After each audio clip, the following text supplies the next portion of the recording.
Isang mapagpalang araw mga kalingap, ngayon ay pag-usapan natin ang kwento ng tatlong magkakapatid na tinatawag nilang tatlong zombie.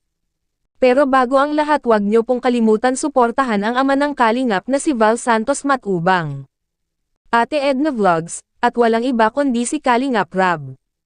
Maraming salamat sa inyong patuloy na pagsuporta sa amin, lalo na sa buong Kalingap na walang sawang tumutulong sa mga mahihirap kahit napapagod na sila, lalo na si Kuya Rab ay hindi pa rin sumusuko sa pagtulong sa mga mahihirap, at kahit malayo mga Kalingap ay talagang pinupuntahan ni Kalingap sila para patuloy pa rin ang pagbibigay ng tulong.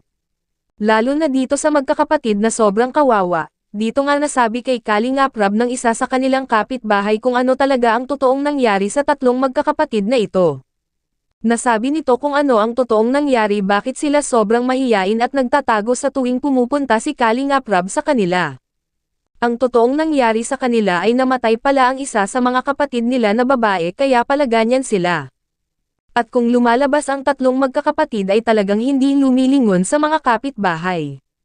Kaya natawag nila ito na zombie, at isa pa na pagkamalan nila itong mga baliw dahil sa kanilang kinikilos. At hindi pala talaga sila sanay na makakita ng maraming tao kasi nga hindi sila nakakalabas ng bahay at hindi sila nag-aaral.